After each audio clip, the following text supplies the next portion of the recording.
Hey, welcome to Guitar Knobs, the guitars, gear, noise, and nonsense podcast, hosted today by these knobs. Tony Dudzik, pick Guardian. Chair Brandon Wound pickups. Hey, this is me, Todd Novak. Welcome to the Guitar Knobs podcast. We are glad that you are listening. We're happy that you are into guitars. Happy New Year! Guitar and all that stuff. Well, this is a couple weeks out, so thanks anyways for that. I was withstaining. You were withstaining. I was withstaining from saying that. But yeah, regardless of how far out this is. Happy New Year, everybody. Happy New Year to everybody. All right. What do we do on this show, fellas?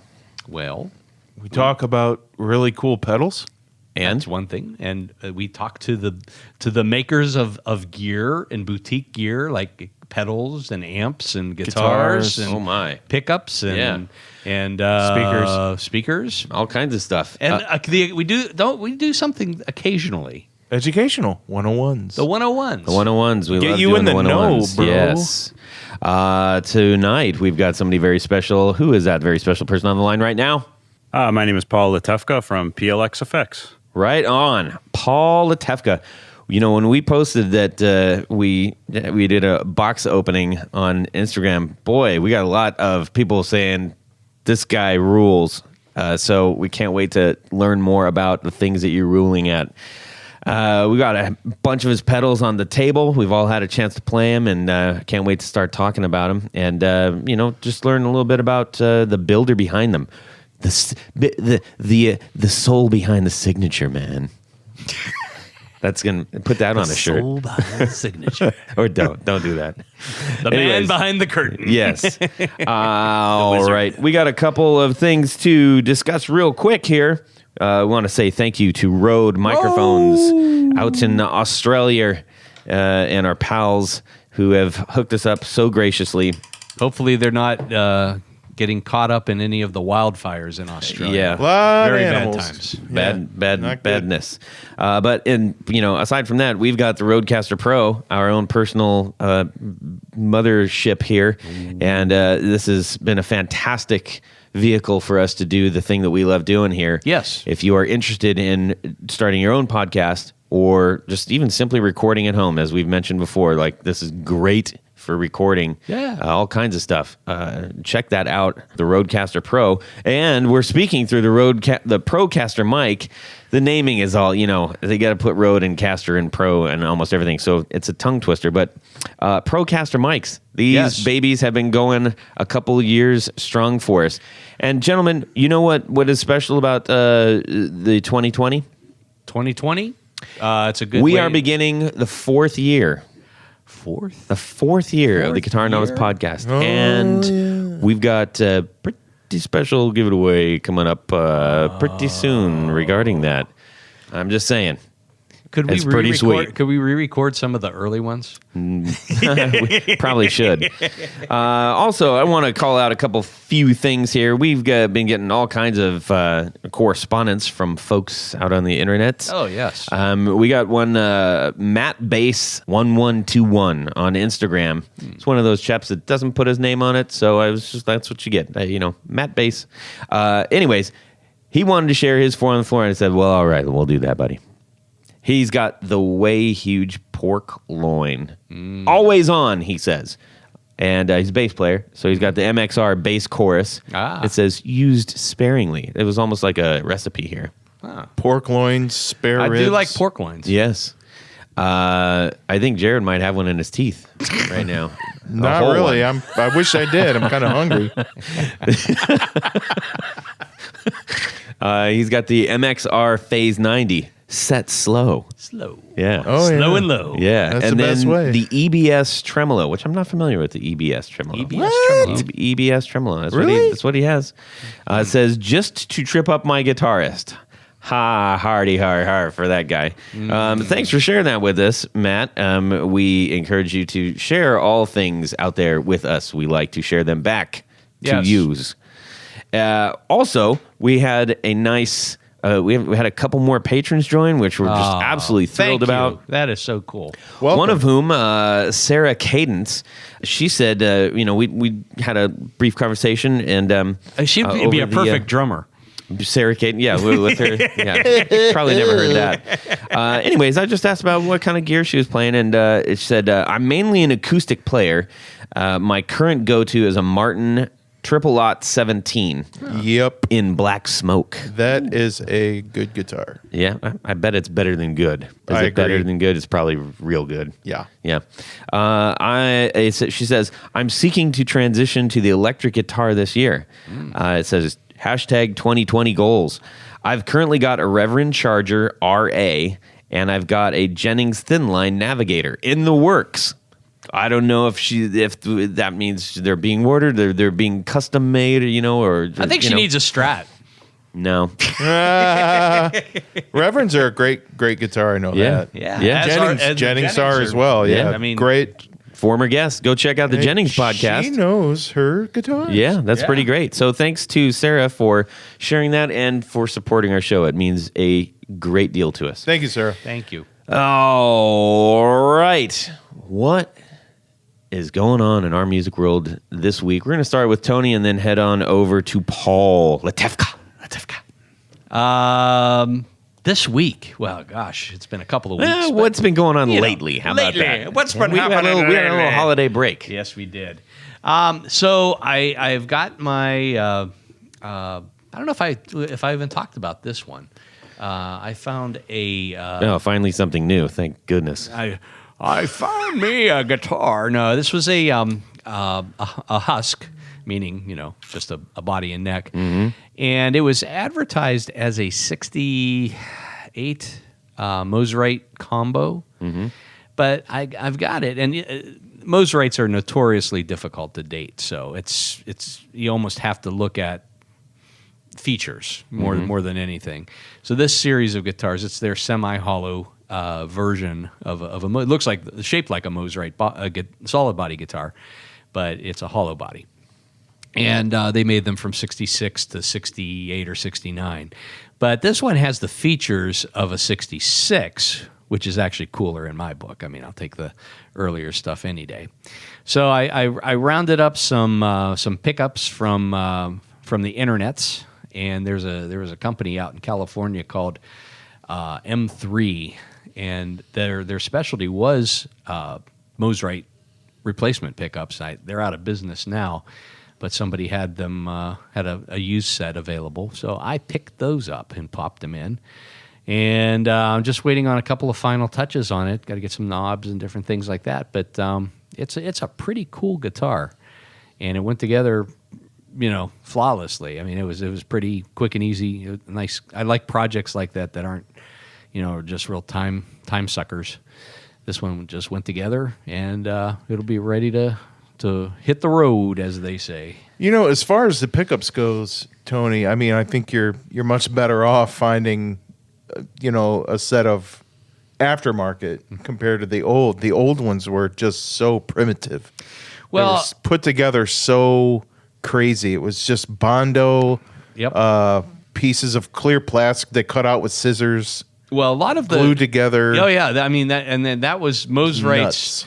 I mean, they made everything. They made the metal parts. Yeah. They and anybody that has had a vintage Moserite knows they're kind of crudely put together. Very crudely, especially if there's a cover covering the crude. Yes. So the pickups are very similar. They might as well be P90s. Oh, yeah. Except from what I read is the original ones had a wooden bobbin. Yeah. And then That shouldn't make a ton of difference. no, but it's all these little detail-y things. They could be wood or I've even seen them made out of Bondo. Like that, plastic, clear plastic, and then Bondo glue Yeah. that the plastic stuck to, and then the screws go through the Bondo part. I mean, you would just have to put a picture on Facebook. Yeah.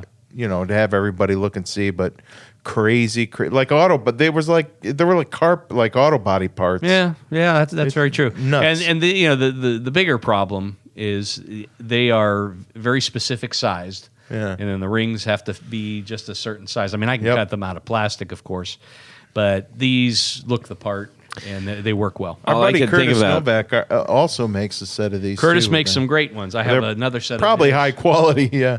Yeah, I mean, I That he think. makes. I mean, well, probably anything that. Anything that comes from him is, I'm telling you, is top notch. Yeah. Yeah. You guys are gonna have to forgive me because the whole time you were talking about the wood things and Bondo and all that stuff, all I could think about was Carl Weathers' fake hand in Happy Gilmore. Yes. That's It's all in the hips. That's all. A little bit of the tappy. I just saw you guys' mouth moving, and I'm seeing Carl Weathers like, "Go for it, Happy." It's all in the hips. Oh my God. Anyways, Just tap it in. all Who's right. next, Todd? Paul, what's going on in your music world this week? Well, I actually just got a new pedal today from another builder, Blackhawk Amps. I was talking with him a little bit back and forth, and we did like a gear swap. So he traded me one of his Valkyrie fuzzes, which That sounds cool. Cool I names. haven't. Yeah.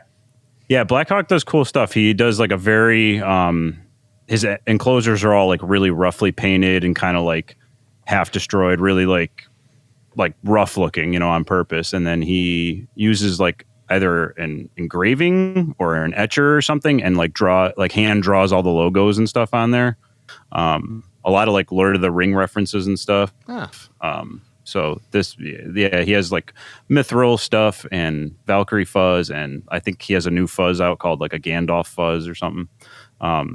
So, but pretty gnarly looking, and I just got it today, which was kind of cool. So I'm gonna give that a crank. It's like a big single knob. I think this is like a JFET boost. So Wow, it I'll looks give that like a whirl. he and Occult Effects should get together there, and they could start a whole new like game thing with rune pedals. yeah, a lot of his stuff looks like Nordic runes and Yeah. that kind of. It's pretty neat. I like stuff like that. I like stuff that looks not like distressed or whatever, but just like unique. Like everyone's like a little different. So I appreciate that kind of stuff. Yeah, So so I got that today, and then nothing else really. I got a bunch of speakers sitting. I'm gonna do like some speaker swap. So I Nice. got some Eminence Texas Heats and Swamp Things sitting around that I want to throw into one of my cabs. I don't know which one yet, but got to figure that out. I'm a speaker nerd.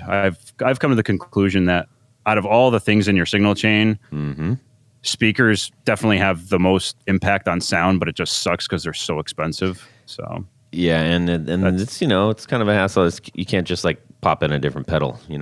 right, yeah, well, yeah. I mean, pedals are easy, but it's like pickups and speakers. It's like they can get really, really pricey. So Yeah, especially pickups. yeah. So, anyways, I don't know anything about that. that's cool. And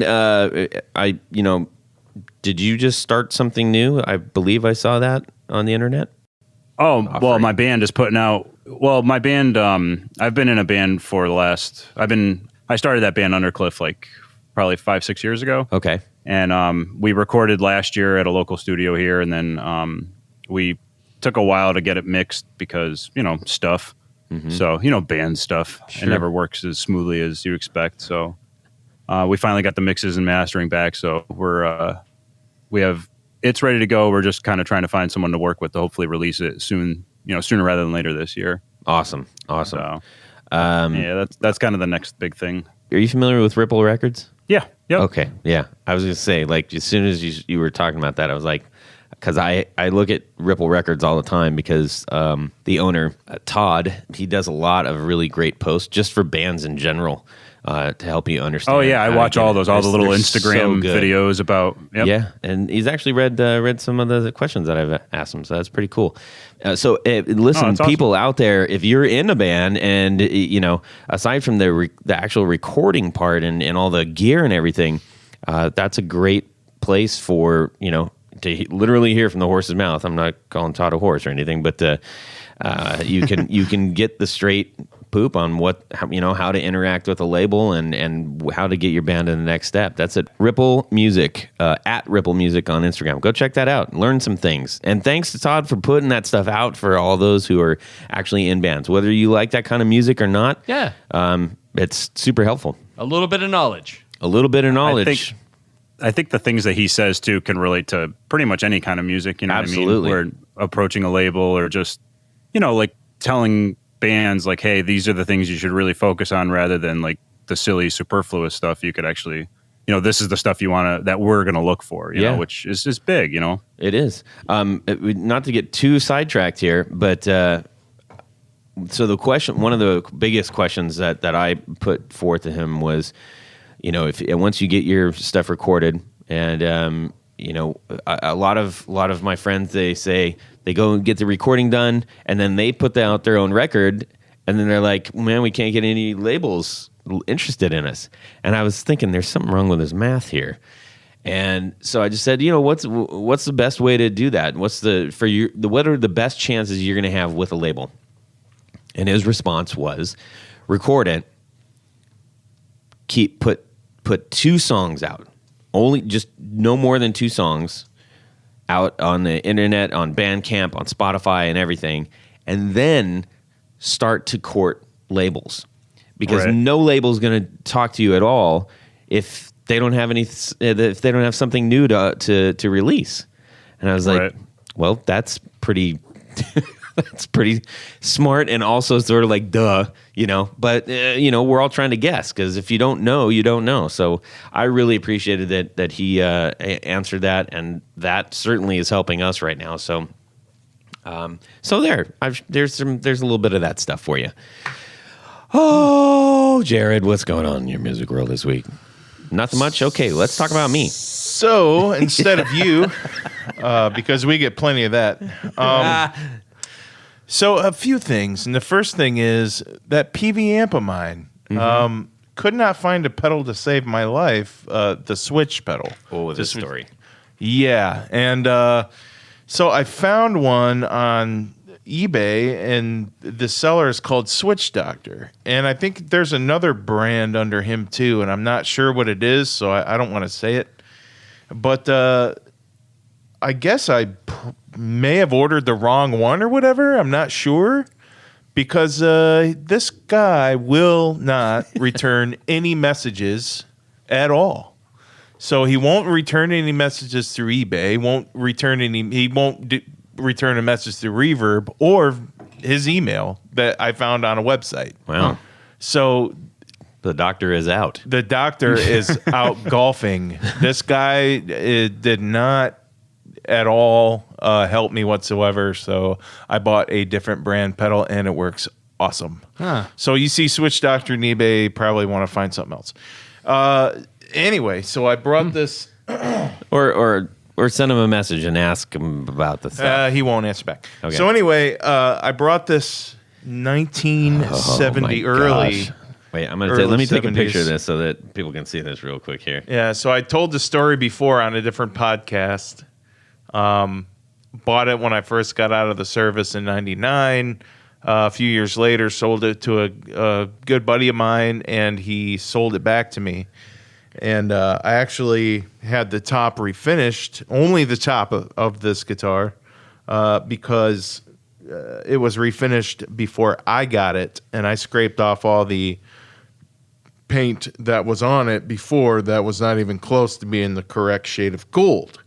So, of course, I had my favorite guy refinish this thing up in Akron, Ohio, Lays, and it turned out perfect. I had him age the top to match the rest of the guitar, which is just, it's crazed. It's aged just enough to match Tony. Right. It's lacquer cracks all over the place. It's just gorgeous. It's crazy. It's just all crazed and all that kind of good stuff. Anyway, so I just brought it in for show and tell. The beauty rings that a lot of these came with, mine did have them, but they filled in the little holes and did not put them back on, and I think it looks way better without them. You mean the trim rings? The trim rings, yep. They're over in the case. Oh. But, yeah, so I said, well, it looks better without the trim rings. So yeah, those are pretty clean routes. So, I don't see any reason to put those on. right. I mean, it just That thing is awesome. it is. It's nice and gold. It's gold heavy. Paul, I just posted that to our story. You might want to check that out. Right. It's pretty sweet. So I honestly didn't even bring my phone down here. Oh, it is beautiful. So So couldn't I'm be rolling happier. totally nothing. Wow, No, that's no impressive. phone, I no appreciate nothing right that, now. actually. I try and whenever I'm at home, I try and put my phone away. So, and especially too, like right now, I'm trying to listen to you guys and take Yeah. everything in. So Yeah, I appreciate that. phone. Oh no! Oh, sorry. It started to fall, so that's what. Oh, it really did. No, it really did. Yeah. Please put that down. No, don't lean it Put up. it on the stand. If that No, falls, it's fine. Just be quiet. oh god! Yeah, okay, it's As just a soon as headstock. you roll back, you're gonna So shift simple the whole, headstock break. Yeah, no big deal. No, it's from the 70s. Those things are tanks. All right. Tony, put it on the stand. Yeah, that's what I was saying. All right. Okay, don't break your back, The by the beautiful way. gold top. That is. I mean, honestly, that's one of the prettiest ones I think I've seen. it's That a good isn't one, like man. fully super old, distressed looking. Yeah. That's falling apart or anything. It's beautiful. I don't get real particular about how I want it. I said just make it match. Just make it look nice. Yeah. That's all I got to say, and they always impress. That's an outstanding job. Nice job, Lay's Guitars. Thank you. All right. What about Todd, you? what about you? Todd? Yeah, Todd, I almost tell us forgot about all Todd. about you. Let's see. Well, I had some fun doing a little extra bit of recording for the record that we're working on right now, and so I came in to record with John Finnell here at Relay Recording, and this time, so we wanted to mix it up, use some different tunes and sounds to get some variety and some dynamic on our songs. Screech owl. What? Did you get a screech I owl? did not get a screech owl. Why not? Because Demi Dash let it free. Well, that's whatever. Anyways, another story. So, guess what I played through? I played through a 1970 Super Lead. Super lead. Yeah, sounded nice. pretty good. That's what Which they is do. better John than my playing? last experience with Was a John Marshall. playing? Ha ha ha! I was playing, and it was kind of fun because it's a different when you start playing with you have your own gear and you have your own sound and you know what Yeah. that sounds like. But then when you throw something else in, it's like, well, what's going to make this actually come alive? And two things did that for us. I was using my Gibson Les Paul double cut with Brandon wound P90s in it. And gold sparkle guard. And Gold Sparkle Guard from Pickguardian. Pickguardian. It's beautiful. And I was running the Greer Moonshot.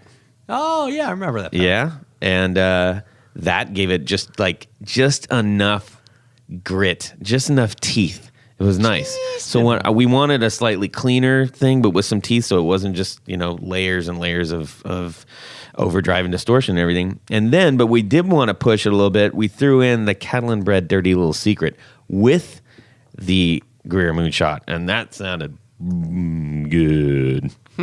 Just saying. Yeah, and then also switched it up and threw in the Hagstrom Viking. Wow. Yeah, it was great. So you did multiple guitar tracks, Multiple tracks.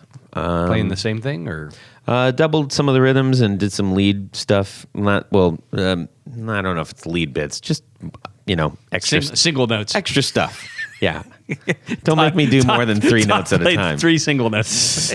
It's not. You're not far off. I'm not a wheelie guy. But anyway, so that's it. I had a blast that's cool. with that. It's fun. This is a finding great new studio, sounds. by the way. It is. We are here at Relay Recording, where we're going to be for a little while, and you'll probably hear a few promos about it. By the way, if you haven't already, Paul, where can they see your work right now? I'm probably most, like a lot of people, I'm most active on Instagram, and but my website has links to everything else, and it's just www.plx-fx.com, because That's without letter the F, hyphen, letter X. Yes. Yep, yeah, just FX, because PLX-FX altogether is some weird Japanese like microchip maker or something. Oh, like weird. That. So yeah, it was kind of strange. But then- I'm mostly Instagram, so at PLX_FX on there. Okay. Awesome. PLX _ the letter F, the letter X. But for now. 1, 2, 1, 2, 3. 4 on the floor. All right. Paul Litewka from PLX-FX. What is your 4 on the floor? So my first 4 on the floor, I'm going to go in order of signal chain. I don't know if everybody does it like that. That makes the most sense to me, though.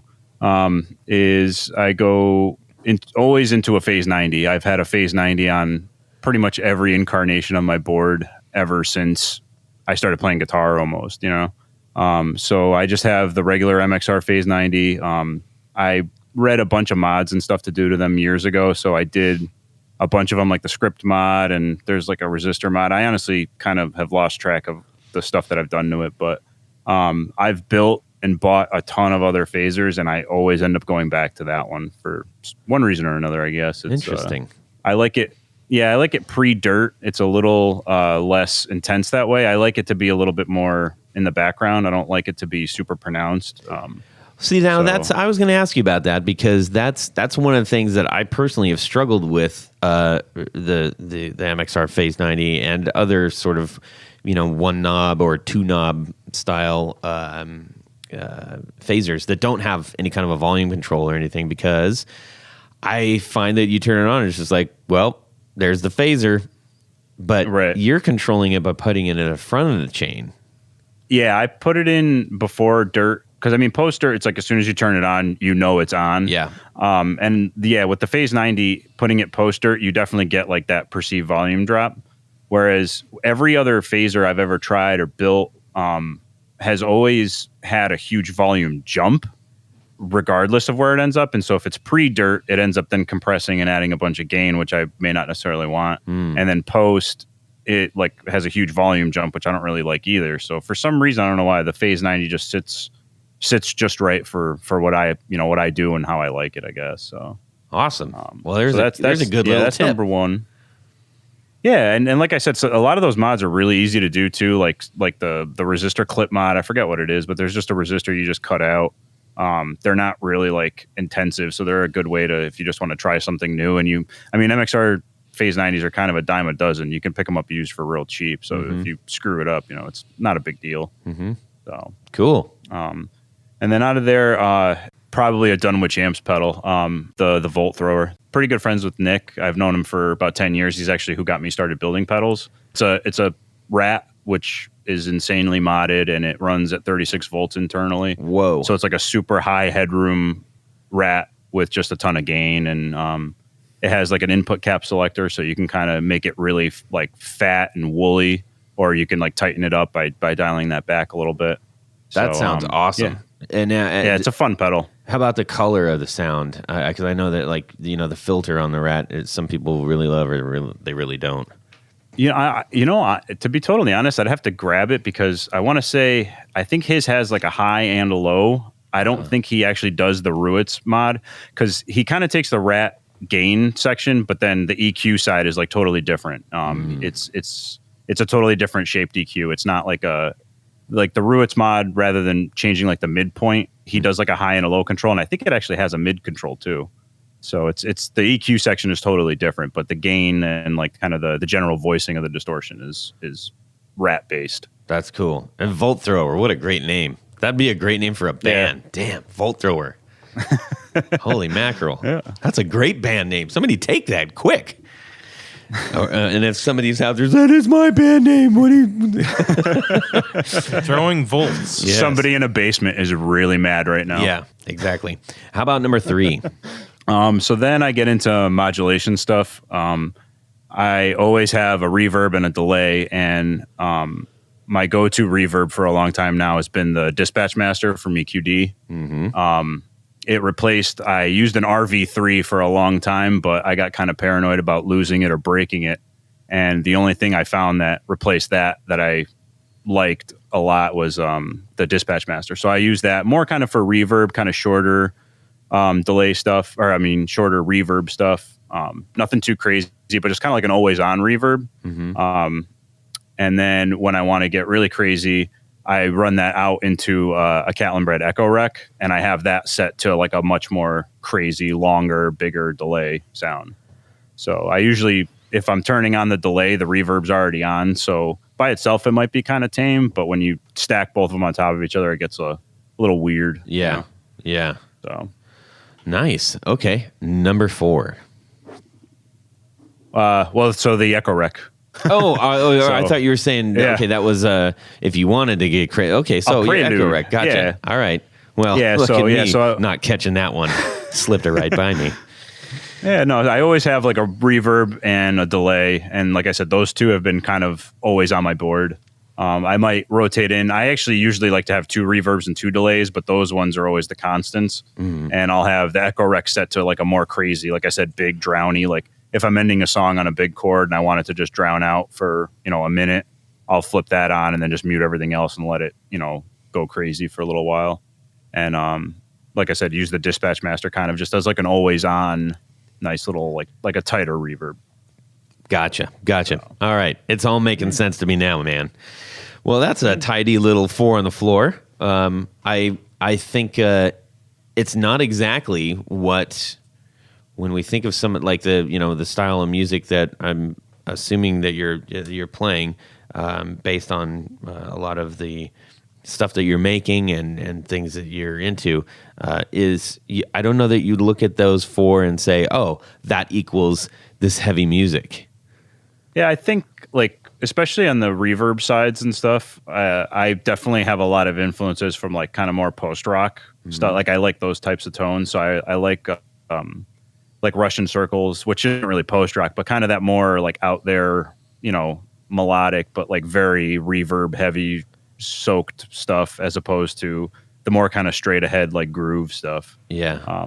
So I like a lot of reverb. Like I said, I usually have 2 verbs and 2 delays on my like live board, so I can kind of pick and choose. That's kind of a cool idea. I don't know how many people that aren't in necessarily like reverb soaked bands, but just even be able to say, hey, I'm gonna either like boost or double this a little bit, or just switch it depending on like if you're switching a guitar, or maybe you've got a different kind of pedal combo going that a particular reverb likes to play with better. I think reverb and delay are often those things that you just say, well, that's the one I have. Unless you're in a band that plays like, I've seen, it's a couple people with like 3 or 4 of them. Like, why? What? So that's because I don't. I mean, how many guys have DL4s? That's effectively, that's like 4 delay pedals in one. And I mean, tons of people use that thing. So, yeah, absolutely. Well, cool, man. Thanks for sharing that. We are going to get into all about Paul. That's what this section is called. I felt like it needed a da-da-ba-da-da-da-da. All about Paul. All about Paul. About founder, Paul. Owner, builder, PLX-FX. And you sent us a couple of pedals that were, man, you got big thumbs up all across the table here. Jared was trying to chew the mic off to tell us how much he liked them. Oh yeah. See, I'm not a big fuzz guy, but that one is You're kind of fuzzy. one of the better for like. There's the B fuzz. What? So let's talk about what we have on the table here. Tony Baloney, do us the honors here. That would be number 1 is the Illumination. The Illumination, and that's a bass fuzz. Is that the bass fuzz? Yes. Yeah. Okay. Yeah, that's the bass fuzz version. Basically, the guitar version and the bass fuzz version are almost the same. It's the same distortion side, except on the bass, I added in a clean blend and a tone control, whereas the other one just has the gain and the volume control. Right. So it's not going to make your guitar sound like a bass. No. It does sound good though. Yeah. Does sound very I good. played. Yeah. Yeah. All right. What's next, Tony? Number 2 is the Drugan. The Drugan. Yes. Overdrive pedal. Yep. And Is this the B plus that we no, have? that's the B plus over there. No. Yeah. Oh wait. The Illumination is the B plus. Okay, for the bass. That's Yes. what it stands Right. for. Yeah. Okay. So the Drugan is the overdrive, and then then your mic is somewhere There it is. There on it is. this side of Yeah. the room.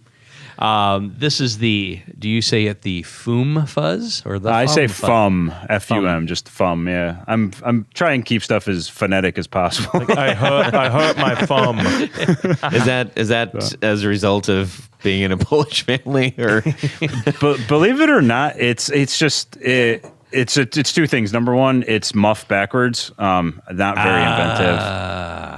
You just drop the other F, and then it also stands for some bad words. But I'll leave that. Fee-fi-fo-fum. You should have put 2 M's at the end.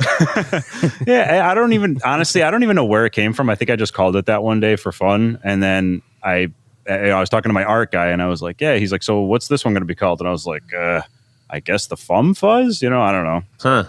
It's How a lot about of that? fun. Yeah. Oh, Yeah. I do like the idea of somebody doing a pedal line called Fee Fi Fo Fum. That that'd be kind of interesting. I like It could be very thematic things. large pedals. Yeah. Extra Or- large. Smell the blood of an Englishman. So I was personally surprised. Based on style of music, I thought that these, were just going to be like big, giant monster drowning and soaking in distortion and it's not what I gore got. and everything. And man, that Drugan especially, that sounded outstanding. And I just went through my Supro straight in. I didn't have any other pedals connected to it. I just went P90, Drugan, and Supro, and it sounded outstanding. It had so much range on it. Great. I played these through my Orange 8030, and all of the pedals sounded fantastic. Yeah. Really good, especially And they the look great, fuzz. too. I couldn't believe how good this sounded through the Orange. It Yeah. just really good. Yeah. I actually have an 8140. That's funny. That's one of my Okay. test amps, so that's cool. No wonder. That's funny. Yeah. We'll dip a little bit further into what each one of those does, but we want to hear a little bit about, the guy who's making them. How does one end up with a great line of drives such as yours? Where did this all start? Well, like I said, I mentioned Nick from Dunwich. I've known him for about 10 years. We met on an internet forum. We met on Harmony Central back in the late 90s, probably early 2000 aughts or whatever. Wait, we all just thought of what's Harmony Central. Harmony. Harmony Central boards, a yeah, the dating old site. But the dating site. eHarmony. eHarmony. Tony and I Hey, just guys. looked at each other and we're like, what? We're like, oh, okay, that's cool. Does It's anyone, 2020, guys. Come on. Nothing wrong with that. Yeah, come on. does anyone talk about guitars? does anybody still use Harmony Central? Maybe everybody's already man. married. I remember back It's like in the 15 day. years ago. Yeah. If you had questions, that's where you went. Yeah. Well, Right. anyways. I mean, back before they took it over, I had been on that site, I think, since I was about 15 or so. Going back into the 90s, in the early days of the web interwebs. yep. And I just, you'd go on there and you'd see kind of cool stuff that you didn't see every day. And, like the Peters amps and the kind of oddball amps. And so there was an effects forum, and in the effects forum, there was a Doom room. And Nick was in there and a couple other guys were in there. And so it turned out that Nick actually he grew up in the town next to me and went to college in Connecticut. And I was like, oh, you're in Connecticut. That's cool. So me, him, and a couple other people that were in Connecticut kind of started meeting up every now and again, just hanging out and, like barbecuing and, or just going out to shows or whatever. And so I made friends with Nick, and he had been already building at that time, amps mainly. And then, so I would get these wacky ideas for pedals and be like, hey, can you build me a pedal that'll do, this? And so, after bothering him too much, Nick was kind of like, well, how about I just give you the PCB and you build it? And I was like, okay, I'll give it a shot.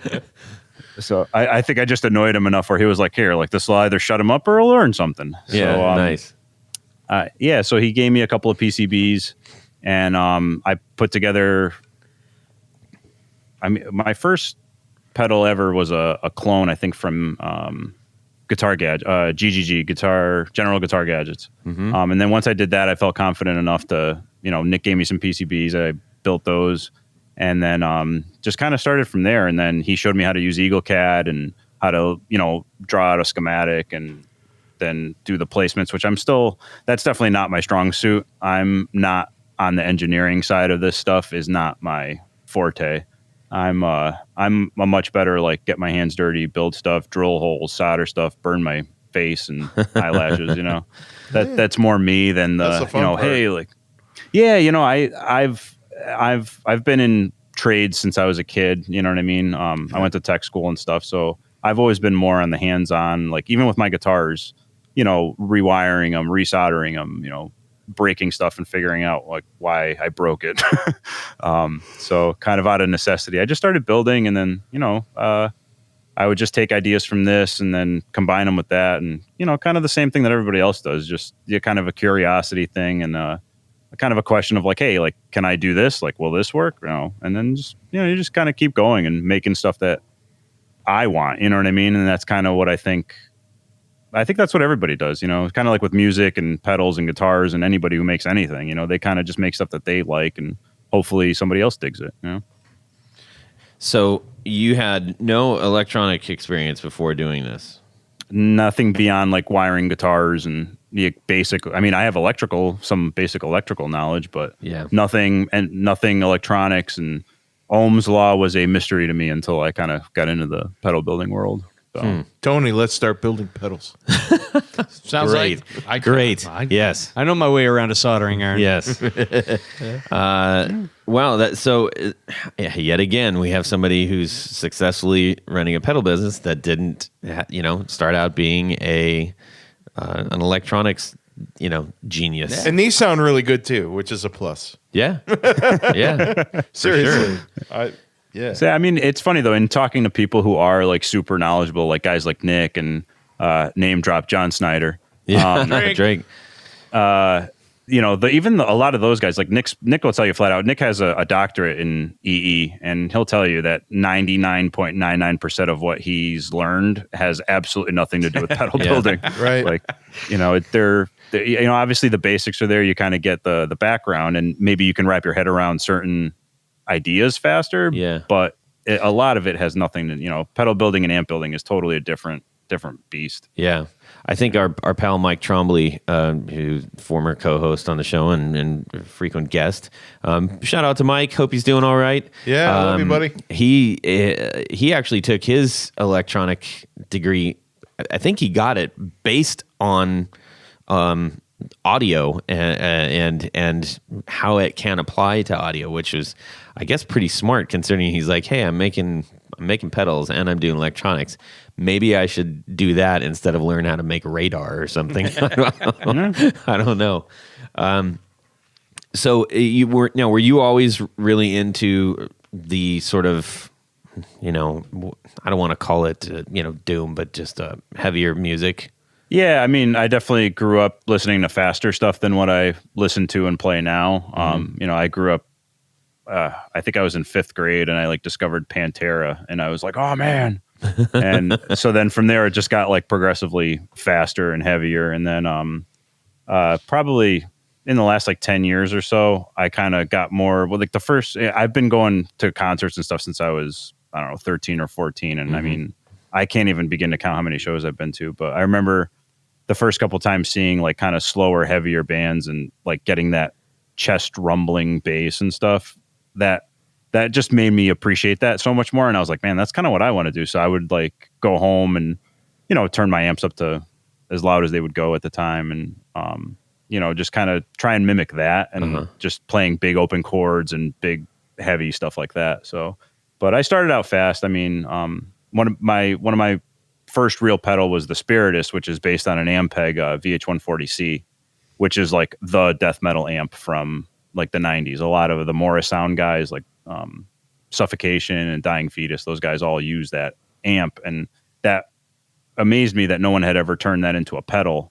So that was kind of my first foray into pedal building, and it took a long time and a lot of working with Nick because I didn't really know what I was doing, and trial and error to get that sound. But yeah, that sound is much more like a fast, death metal grind sound. Right. And now, when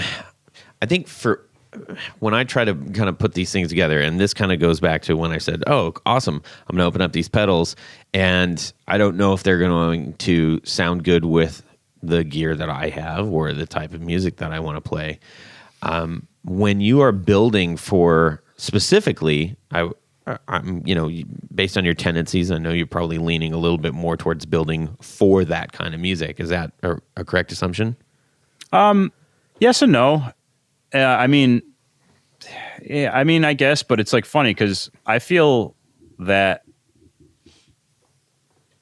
if it sounds good, it sounds good. You know what I mean? And it's if I'm playing low gain stuff with the volume rolled back, it should sound cool. And then when you turn it up and dime it through, a JMP or something, it should sound cool too. You know what I mean? So yeah.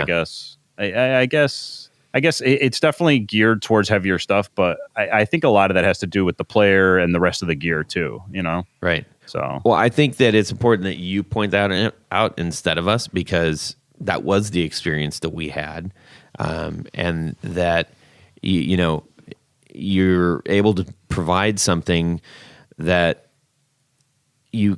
anybody that picks this up can plug it in and whatever they're playing, and it's going to sound really good. So I think that's like, it's kind of a misconception. We talked about this when we had Al from Occult Effects on, because he's a super sweet guy, but we go to the shows and we'll probably see a similar thing coming up here this week. But you go to a guitar show and there's a lot of silver hairs still out there with their super expensive collection of Gibsons and everything, and then you got a mixed bag, all kinds of everybody. But out of all those people, then you have Al with his altar offering, like, omen table, where it's like, that's the greatest thing. It's like he's got Rosemary's Baby or something underneath the table, and candles and skulls and stuff. And I said, hey, Al, it might help to soften that approach a little bit, so that people can but not in a way of like, hey, don't be yourself. But right. I said, how's it going? He's like, man, nobody's checking out my stuff. I'm like, well, I think they're scared. Yeah, it's funny because I definitely, kind of had that in mind when naming the pedals and stuff like that. And I definitely, in general, the circles I run with, like, you could name a pedal whatever you want and people would not absolutely care. And it could be, the absolutely most disturbing, horrible thing, and people wouldn't care. But I also didn't want to like limit myself by like, I like stuff that could, and like you said, anybody could put it on their board and it wouldn't matter if it was like, a dude playing in like a cover band, or, somebody playing in a church, or like, I don't really care. I mean, if artwork, I don't know, to me, the pedal should trump the artwork and whatnot, but that's not always the case. And some people do get turned off by pedals. There was a big, huge thing. The Electro Foods guys just posted about a guy on the gear page, like basically called them out and was like, "Who are these nobodies with their horrible looking pedals and blah blah blah?" And why? It was like, yeah. What's the point of that? Well, it was like a thread about like resale value and stuff, and talking about like somebody was complaining about how they had like a handful of pedals that were considered boutique and they weren't selling, and the guy's like, "Well, what are they?" And so he listed off some of the brands, and somebody else was like, well, I've never heard of any of those brands. And just from looking at their pedals, like, I could understand why nobody would want them, because they look stupid and they have horrible names and blah, blah, blah. Yeah. Yeah. And it was just kind of one of those things. It was just like, wow, that's kind of rough, That is. Yeah. Sounds like he needs to stick with Boss pedals. Yeah. Yeah. I mean, usually that doesn't make the person look good when they, cast a rain cloud over someone else's gear. Yeah. I mean, I would play, a bright pink guitar with purple knobs on it. Like, Sure. I don't care. Like, I don't know. I'm very much, even like with my band and stuff, I try and not put on like I don't know, an aura or something like, I'm so doomed. Like, Hey, I've said for a long time that I enjoy a lot of activities, but a lot of times the people associated with said activities are kind of lame. Yeah. So I don't like people that feed into like a scene, or, feel like they need to look a particular way or talk or sound a particular way to like fit in. It's like, like lose me with all that noise, Like taking Fago to an Insane Clown Posse concert. What? That's a thing you have to do if you go to the Is that a drink? an That's Insane a drink, Clowns. right? Yeah, Fago pop. Yeah, I don't You know. have to take the drink, that particular drink, Yeah. to that concert, because I don't know, it goes all over the place or something. Well, during the show. they throw about 5,000 bottles of it at the crowd at each show or so. Yep. Yeah. Yeah. Oh, well. A little bit from, I didn't know you were going to drop that one on us there, Jared. I'm surprised you didn't know about that one. but We got a oddly juggalo enough, in the house, apparently. That's not the first instance that's been brought up on the show, oddly enough. I know that for a fact. Yes. Yeah. Well, the point that you're making, I think, is the one that I think we're echoing, and I think it's one thing for us to say it. It's another thing to hear that from you, because when we find something awesome, we want to be able to share it, and pretense shouldn't have a place in sound. If it sounds good, then play it. If you don't like the sound, then don't play it. But it shouldn't matter, to your point, what it looks like. Now, I think there's a difference if you are saying, no, I'm deliberately making some of these things so that it will not only sound good with that style of music, but maybe, you have some things that you're doing that actually really enhance that kind of thing, which is totally cool too. Or you might be going for a specific demographic, which is totally fine. Like that's, if like the Blackhawk stuff I was talking about earlier, like those pedals definitely are not for everybody in terms of looks, but like me personally, I dig it. So, I like them. But like I said, I could absolutely care less what a pedal looks like. That has no bearing. Functionality and that, and with guitars too. Functionality and comfort and stuff trump everything else. Yeah. Yeah. Well, and you've done a hell of a job with your aesthetics. I love the way that they look. They look, they're you've branded them very well. When you see them all in a line, you're like, yeah, you know what that's brand a brand. it is. That's great. And the nice, that's awesome that you guys say knobs. That, yeah. When the pots are nice, and you know what I'm saying. They're not just. Yeah, super good quality stuff. Everything about it just screams quality. Yeah, I love these things. Yeah, really. They're powder coated, and then I have a local guy who's a laser etcher. So it's the entire enclosure start out as one solid color, and then his laser etches away whatever is not supposed to be there, like the negative. So the paint and whatnot it's as good as however good the powder coating is. So right. So it's kind of a different way. Everything has to be monochromatic, so they kind of have a specific look. Yeah. But, it makes things easy for me because it's kind of like a Ford thing. Like I just buy black enclosures and, that's it. Yeah. Well, and they're easy to use too. It doesn't, you don't have to sit there and, spend too much time figuring it out. In fact, that's one of the things that I actually really enjoyed doing with these is going, oh, now, okay, I know this is an overdrive, but there's 6 knobs on it. So let's have some fun here. Well, the names of the knobs of the controls just make sense, and they were very familiar, and it was easy to figure out. Yeah, Indeed. the Drugen has it's a really like amp-like pedal, and it's funny because like you guys were saying that it's very reactive to the player, I feel like, and it's really reactive to like the amp that it's plugged into. If you take it and like I've played Supros at shows before, but I've never used one like extensively. Uh-huh. But if you plug it into something like that versus if I plug it into like the 8140 or something, it's going to sound different. Right. It's just going to flavor it, but it has, when you roll back the volume and stuff on it. That's the thing that kind of surprised me is when I put my pedals. When other people play them in front of me and then they start doing stuff that I didn't think to do and it works. And I'm like, oh, wow, that's kind of cool. Yeah. So let's see where, from here, you got a pretty solid range of stuff. Where are you thinking that you're going to start, meandering, with your new builds? Yeah. What about delay? Yeah, I've actually been working on a delay now for a little while. I've got like a trem idea that I'm working on, a trem slash, what is it, like a trem slash phaser kind of.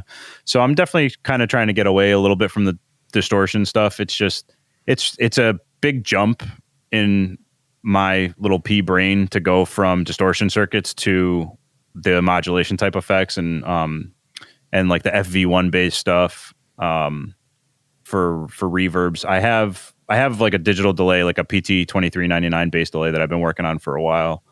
But it's so much harder to get those things right because, like I said, I'm not a good on the engineering side, so I have to like kind of figure out what I want to change and then run it by people smarter than me, and then they kind of guide me and say, "Hey, we'll try this. Hey, try that." Mm-hmm. And so it's a little bit longer of a process because, like I said, that's not my forte. My forte is just like I said, drilling holes and playing loud music. That's what I'm good at. So.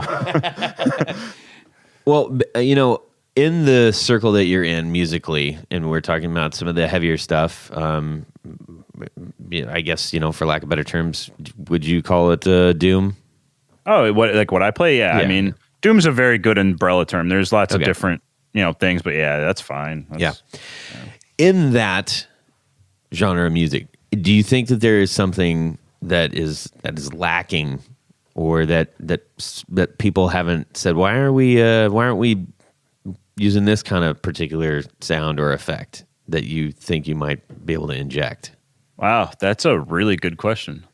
I kind of nerd out with a lot of Doom guys are gear nerds because they like, the big giant amps and the big pedal boards and stuff. And usually it's not whole sounds that people are saying are lacking, but it's kind of like nitpicky stuff where, and that's where the illumination came from. So there's a local band here in New England called Black Pyramid who have been around for a really long time, and they're regionally really well known. They're regionally touring. They toured in Europe just this summer and stuff. Like, they're a pretty well known band. And we played a show with them, and the singer and guitarist, me and him were just nerding out about pedals and gear, and he had like this old hand wired, I think it was an OR80 amp and stuff, and we were just talking about gear, and he was like, yeah, I use a Disc Plus, but here's all the things that I hate about it. Would those be something that you could fix? And I said, well, yeah, let me give it a shot. So then that's where the Illumination Plus came from. So, I find like more so it's just not really large chunks of effect, like, or a general category. It's more so just kind of like little things. So, you know what I mean? And you fix those, and then kind of cool stuff happens sometimes. Interesting. So, yeah, for whatever reason, I feel like something that has that like if you take your the FUM and it had like a synth sort of mode to it, the combination of like heavy overdrive, when I hear it personally, okay, I'm not talking about like Depeche Mode synth or anything. Tony's giving me this face, but when you overdrive something, you start to get overtones and harmonics that kind of just sound like a different sound, other than this sounds like an overdrive and this sounds like a fuzz. And to me, those start to sound they can sound almost synthy in a way, because they'll drone and they have these overtones and maybe it could be the overfuzz. Oh my gosh. Anyways, that's what because I know all about that stuff. Well, that's kind of what like the FZ2 is known for. The Nick from Dunwich just put out a pedal called the Witchfinder, which is like a super heavily modded FZ2 made to get the the tones of the FZ2, and that has like an octave effect to it like crazy. You know what I mean? Yeah. So those definitely, when you get into the heavy distortion, I definitely think that those types of things definitely lend themselves to the single note riffing kind of stuff. Yeah. So. Yeah. I've been able to give Tony 3 big middle fingers every time he's giving me the dowdy, stinky face. Like, that was stupid, Todd. Why did you say that? So thank you for vindicating me a few times tonight, Paul. No problem. I mean, I do have, sometimes I say stupid things, and I don't know everything, so I have to guess. But if I don't speak up, then who knows? Who knows? Nobody would know. Yeah. That's how right you are. Well, cool, man. Now, is there anything else that you have going on in your world that you want to share? I mean, nothing really specifically. Just keep an eye on my Instagram. I like to do runs of pedals, and I'm not big on like the pre-order type stuff. I'm not a big fan of that model of like, hey, buy this pedal and in 4 months I'll send it to you. Right. I try and kind of keep at least a couple of everything on hand. Usually I have stuff. If I don't, most people, I'll mark it as sold out on my website, and then people usually email me, and I'll let them know like, hey, they'll be ready to go in a week or 2 or 3 or whatever. But no, and then, I do some, like kind of custom stuff because of my relationship with the laser etcher I have. What's really nice is I can do small custom runs. Like if somebody wants a custom enclosure. So, for example, I'm friends with the guys in Come to Grief, which is the reincarnation of the 90s super heavy sludge band Grief. And, John, the singer and guitarist, wanted one of my Spiritus pedals, and he was like, hey, can you put Grief artwork on it? And I was like, yeah, sure. That's cool. So my laser etcher, I can kind of make something up in Photoshop and then give it to my laser etcher, and the turnaround time is really quick, and it's not, I don't have to print 80,000 screen printed enclosures, right. So that's kind of cool. It kind of gives me some flexibility. I mean, it's once again, it's monochromatic. It's kind of its own thing, but you know, it allows me to do kind of custom little one-off stuff for people, and you know, and I'm always down for that. I've done Spiritus rack mount enclosures, which is Wow. like I said, the Ampegs. It's funny. It's a pretty sought after amp, and they've been discontinued for probably 20 or 25 years now. So they're getting harder and harder to find. And even when you do get old ones like mine, I still have an original one. And mine, like the volume kind of, once you're playing for more than 15, 20 minutes, the volume starts to cut in and out a little bit. And it gets a little weird. Just because, you know, it's a 30-year-old amp. So I've had people contact me and say, hey, like, can you build this in a rack mount enclosure so I can just throw a power amp underneath it and just carry it around like that? And so I've done that. You know, the guy who does my art, his name is Jeff May. He's super, super talented visual artist and graphic artist. I asked him, I'm like, hey, can you make me Spiritus artwork for a rack? And he was like, yeah, sure. And then I etched it. And if you go back in my Instagram, you could see it. And it came out really, like, some of the stuff that like comes out, it surprises me even how well it translates. You know, I'll see it, you know, in a file and then etch it, and it just looks awesome. That's awesome. Yeah, it's always a nice feeling when I kind of look at it. I'm like, oh, I don't know how this is going to come out. And then, and then I get it and I'm like, oh, cool. It looks nice. Yeah. So, but yeah, I've built them into those, and I actually plan to offer that as like a regular special order for people. So, you know, I mean, that's really it. It's just, like I said, if there's a pedal of mine that interests you, but you want, like, you know, your band graphic on it or something, like, I can do that. It's not that big a deal. That's so That's cool. cool. That's Yeah. super cool, It's man. like the barefoot buttons. Kind of, yeah. Yeah. Except different. Except they're buttons. So we talked about amps, we talked about pedals. How about guitars? What's your main your main rack? I am a huge Rack of fan guitars. of Balaguer guitars. I've been friends with Joe for probably about 5-6 years, and he's a builder out of Pennsylvania, and like, you know, I just made friends with him, and I really like his Hyperion shape, which is kind of like a Gibson RD or like a Explorer Light, I guess, like a rounded Explorer.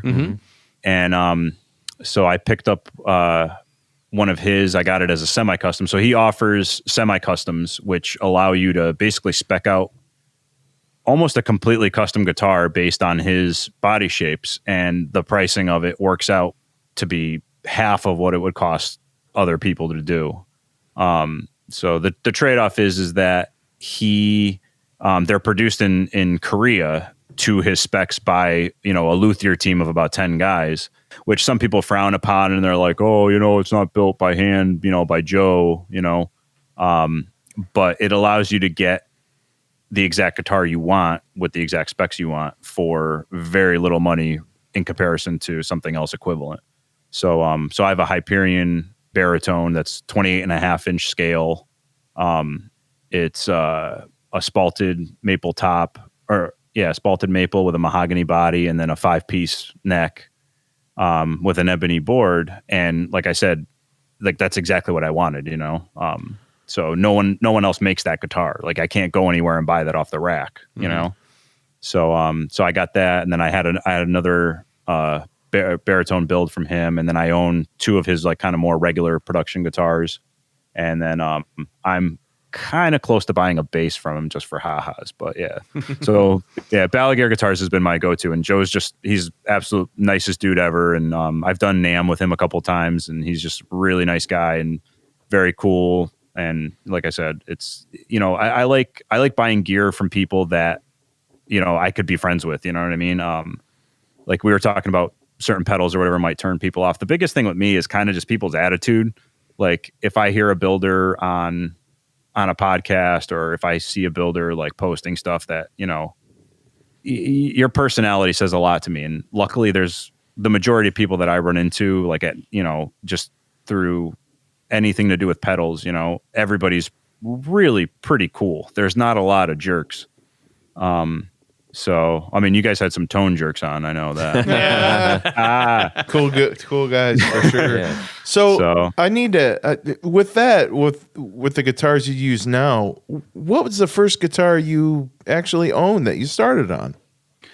It was a J.C. Penney Sin Sonic which I have no idea Yes. who made those, but yeah, it was a JCPenney Synsonic like Strat copy. Yes. That my parents got me for Christmas when I was like 12, I think. Yeah, you know you were excited when you opened that thing up, man. Oh yeah, no, I mean, I totally, that was like the That's thing. awesome. That's Yeah, cool. that was my first guitar. And I went through like pointy stuff like when I was in my more like metal phase, you know, BC I had Rich. And I never got into BCs actually. I was more an Ibanez? ESP and a Jackson guy. Jackson and Okay. ESP back in the day. Those were kind of my go-tos. And then Okay. I've had, you know, SGs. I have the only non-Balaguer. I own two non-Balaguer guitars right now. One is a Gibson Gothic Les Paul, which I just got just because, you know, just because. And then I have a Rickenbacker 4003 bass. So okay. yeah. With the bass, I just wanted to get, I was like, let me get one bass so I'll never ever want another bass again. Yeah. And that was the one. That'll do it. Yeah. So I just went to purchase your fuzz, and they don't exist to purchase anywhere. Yeah, so the fuzz is getting rehashed right now. That's why it's technically unavailable. I have some out to have some demos done because I kind of changed the circuit up a little bit. I made it louder. And then I also created a bass-friendly version with a clean blend. So I got that in the hands of some, you know, good demo people because my demos tend to be really, really simple and quick and not that great. So I wanted to try and kind of create a little buzz about it first and then kind of re-release it officially and get, you know, some feedback. You know, I like getting pedals in people's hands and having them tell me like, hey, like I like this, I don't like this. Can you do this? So that was one of the things about the fuzz that I personally didn't like is I always felt like it was a little too quiet, which can happen with muffs because, you know, they have that tonal characteristic. So, but yeah, so that's why it's technically unavailable, but it's only because I'm kind of revamping it and trying to get, you know, some good demos out there and stuff. I'm always open. You know, if somebody doesn't like something about the pedals, I always prefer to hear that. Than Oh no, just, the last thing you're going to hear from me is a complaint. He's been gushing about it. So oh, okay. yeah. Well, you know, I'm one of those people that I don't hold myself to any, you know, high horse or whatever. If somebody has something, as long as it's, you know, actually founded in legitimacy, then I'm totally cool with constructive criticism. You know what I Can you mean? make it in a different color? Yeah.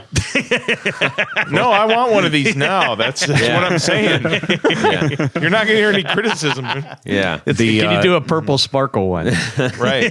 That's where he draws the line. With Mammoth close now, that's going to kind of be tough. That's the one thing that sucks about Mammoth closing is a lot of the oddball colors and stuff you could always get from them. So, Yep. Too Oh, true. well. Yeah. Paul, we thank you so much for sharing all that backstory. Very cool to hear. And we love exposing people to new builders. Not that you are a new builder, but there are people that are not familiar. That's what I mean. Yeah. No, I mean, and I'm totally cool with that. You know, there's definitely bigger dudes out there, but I kind of, you know, I do what I do for me more so than anybody else in my friends. And I feel like, you know, a lot of my customers are friends, so that's cool. You know what I mean? Yeah. So, Well, that's what we try to put the spotlight on here Absolutely. at the old Guitar Knobs. Yes. All right. Jared. Well, it's been a while, ladies and gentlemen, but now it's time for. It hasn't been a while to them. They've had constant updates. We took a break. Ladies and gentlemen, it's time for. Why does he have to be so mean to you? I'm not. Now he's got to do it third time. 3 times a charm. Okay. Now it's time for. Would you rather? What the dickens is going on there? All right. This week's Would You Rather is brought to us by Corey1215 on Instagram. Would you rather play the best clean tone ever for the rest of your life or the best dirty tone ever? So you got to choose the best of dirty or the best of clean. That's exactly what you just said. That's exactly it. That it's the simplest Would You Rather Wait, yet. can in I the get this history of Would straight? You You Rathers. can either play the best clean or the best dirty. No, that's not what he said. He said you can play the best clean or you can play the best dirty. Oh, that makes sense. Yes, Now. okay. Oh, okay. Thank you. Okay. Now, I think just for schlitz and wiggles here, we should say that you don't get pedals. So you can't go, well, I'm taking clean because then I can have all the pedals I want. It's just a And guitar it's plugged through an amp. That's it. That's all you get. All right? For the rest of your life. For the rest of your life. All right. Mr. Bologna. Well, since I will go first and inevitably will be the only one that chooses this, and everyone else will just make me feel bad about myself. Yep. I'm going to go with the best clean sound ever because, really that's, no. What else are you going to play a Rick through? You don't make it easy for me to agree with you. I don't want you to agree with me if you don't want to agree, even though I'm right. No, the style of music that I play predominantly lends itself to that. But a good clean tone can be a very useful thing. Agreed. Agreed. Cuts through all that fuzzy stuff. Yes. Okay. Jared? Yeah, this is not an easy one. As simple No, as it's it not. is. It's deceptive. Choose wisely, Yes. Weed Hopper. Well, it'd be easy if I were making a decision if I were 89 years old. But since I'm 42, What? well, the rest of your life when you're 89 from isn't all very of the long. other variables. All right. The heck with it. I'm going to go clean. The best clean tone ever. I have to. Someone agreed with me. All right. Best clean tone ever. Best clean tone ever. Okay. Paul, how about yourself? I definitely would go dirty. Absolutely. There you go. Down and dirty. You're a dirty man. And then on a technical side, though, if you roll back your volume on a dirty amp, it usually sounds pretty decent too. So Yeah.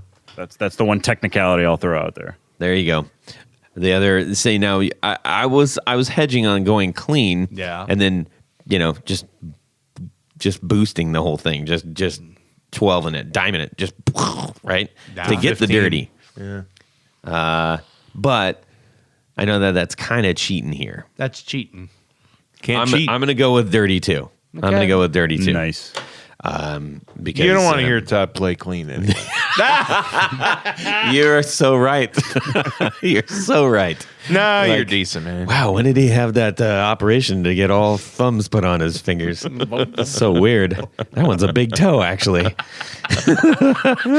Oh, boy. All right. Well, that was pretty fun. Thank you to Corey for sending that to us. And we would love to hear your Would You Rathers out there. So DM us on Instagram or send us an email. And we'll be happy to share that as long as it is within some sort of reason. We've gotten a couple where like, yeah, we can't even say some of this stuff on. So, anyways, Make it clean. yep. Paul, where can people find you to buy your stuff? My website's the best place to go to. It's www.plx-FX, the letters fx.com. I have a shop on there. I also sell stuff on Reverb if you're more comfortable buying stuff through Reverb, but my website's, obviously more of that goes towards me. So, and then, you can see my builds and whatnot on Instagram and Facebook, and people can always reach out and ask me if they have any questions about stuff. I try and answer them as, honestly as possible. Like I'm always the first person that if somebody asks me for something like, hey, will your pedal do this? And I know it won't, like I will be the first guy to tell you like, hey, look, probably not the best thing for you. So, but yeah, PLX-FX on all the socials and PLX-FX.com. And for the listeners of the podcast, I was going to do a special on my website. If you use the coupon code Guitar Knobs, all together, all capitals, Guitar Knobs, I'll going to give 10% off any pedal purchase. Excellent. Right on. Very cool. And how long is that going to... So from the time that this airs, all right? Yeah, I could run it for a week, I think. Is a week fair? That's good. A week? Well, it's completely up to you, my friend. So yeah, sure. We'll run it for a week whenever the episode airs, and then I'll run it for a week. And if you miss out for some weird reason, just email me. I'm pretty easygoing. That a boy. All right.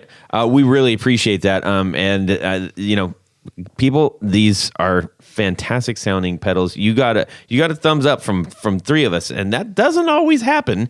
Not because they're not good things. We don't talk about it when it doesn't happen. Yeah, well, we try to be polite. but there's like, These hey, are I use actually this kind awesome. of gear, and this didn't really work with my kind of gear, and but I think universally, we were all able to get really awesome sounds and out of from this. very different rigs.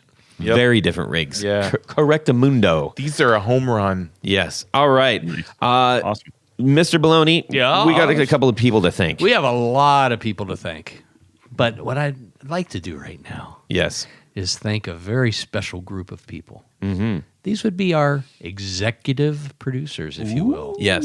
That's a big name. And it's a very important part of our podcast. It's a hugely important part of our podcast. It is. And you may be asking yourself right now, well, what's the big deal with these executive producers? Or how could I become an executive producer? Or even just a supporter of the show. Or even just the supporter of the show. Yeah. Here's what you're going to do.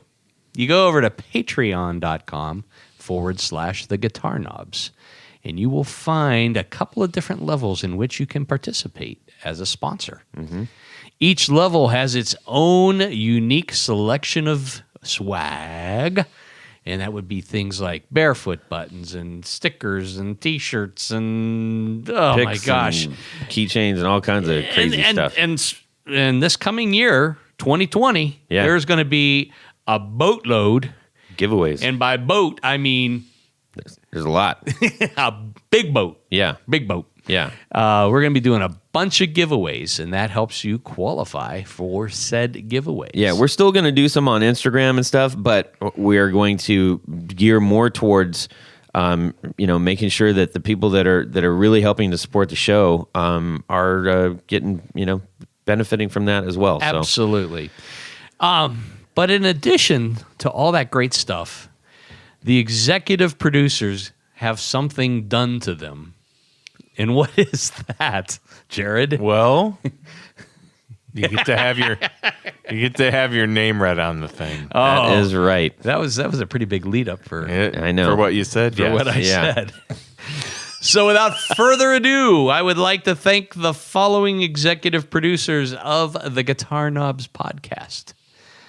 Let's start with Tom Barazin, Martin Cliff, John Daly, Sean S., Chris Carney, Darren Gregory, Doug Christ, Michael Van Zant, Brad Partridge, Corey Nagro, Ken Sayers, Jonathan Jerusik, Brian Robison, Michael Senchuk, Stefan Lamb, Johnny Knowles, Anthony Lanthrop, John Anglin, Tyler Bray, Tig Harmon, Chris Heidel, John Esterly, Tim Nowak, Doug Gann, David Kaminga, Tommy Manasco, Justin Jones, Cody Lane, Cody Foster, and welcome aboard our newest executive producer, Mr. Steve Keys. Hey, Stevie. Yes. Thank Stevie you, Keys. each and every one of you. And if I didn't read your name and you're a sponsor, we thank you too. Yeah, and an extra big thanks to Tommy Manasco, who just went above and beyond the executive producer level, which we have to figure out a name for. Senior executive producer. I was thinking like Grand Poobah or something. he gets, We he gets have to to wear think a of- fez. We have to think of something colorful. Like with tassels and stuff? Yeah, the fez. Let's get him a fez. Tassels. Well, we got a couple people in that realm, and I think we need to get recognize several fezzes. as a different group there. But I think we give him fezzes. well, first we need a name. So, anyways, wow.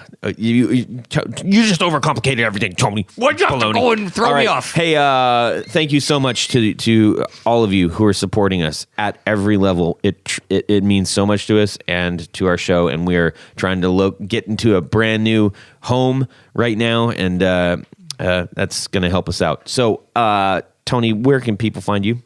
Well, if you're wearing a fez, you can go to pickguardian.com. You can see some of the things that I have to offer there. If there's something special that you need, just shoot me an email, and I will take care of you personally. If you want to see some of the projects and things that we've been talking about, I post a lot on Instagram, and that is at pickguardian and the number 1. Right on, Jared. If you guys need some pickups out there, in which, by the way, I have a new color out called Bone White bobbins. come to BrandonWoundPickups.com. I will fix you up. What about these bone white bobbins? Bone white butyrate bobbins. They are not quite pure white, but they're just a little darker than Kind of like off-white. parchmenty. kind of parchmenty. Yeah. Does that match a specific era of Gibson? Yes, it does. A very back in the 50s. Oh. There was that color, and then there was the cream color. Yeah, Nice. but you don't do creams. We don't do double cream. No, Yeah. that is trademarked. Yes. The double bone white are not trademarked, and now they are available. Yeah. So Please you're doing check them, out. Nice. Yep. which would look killer in that thing too. We'll have them And at the that guitar gold show top. this Sunday. Yeah. Yeah. All right. You can shoot me an email, Todd at theguitarknobs.com. You can also direct message me on Instagram at Guitar Knobs. And we would love to hear from you. Share what kind of gear you're playing. Give us your 4 on the floor. Give us your would you rathers. And we are just awful thankful for. And hey, if you're the first time you're listening, I hope you liked it. Tony hopes you liked it. Jared hopes you liked it. Oh, yeah. We hope you liked it. We hope that you'll continue to listen. Please give us a follow on Instagram. And I guess that's it. Paul, thank you so much for joining us and hanging out with us. Awesome. Thank you guys for having me. It was a blast. Good. Good. And we'll be in touch with you. Everybody go check out Paul and PLX-FX. Have a great guitar week and subscribe! Yeah. All I think of is sausage. Funny. Yeah, I'm 100% Polish. Yep. Yeah, me too. All right. We'll call it, we can call this Dudzik is the right way to podcast say it. Between Two Poles. Yes. Okay. Is withstain a word? Withstain is now a word. We will withstain. Well, I that's, love sausage. We will withhold abstaining. We will Withstain. That's abstain the withholdings. Because I like what they did with the meat. No, Is there a lot of Polish people in That's Ohio? German. I'm here. Pork loins, spare I ribs. do like pork loins. Yes. Would you rather? Bing, bang, pow. Bing, bang, boom. Bada, bam, bow. Pow. Well, that's it for these knobs. Please visit our Patreon page at patreon.com/theguitarknobs. Visit our website at theguitarknobs.com for all of our past episodes, 4 on the Floor blog, and other good stuff. You can connect with us on social too at our Facebook page and share your gear and stories on our Facebook group. Also, be sure to check out our Instagram at Guitar Knobs. Catch you next time.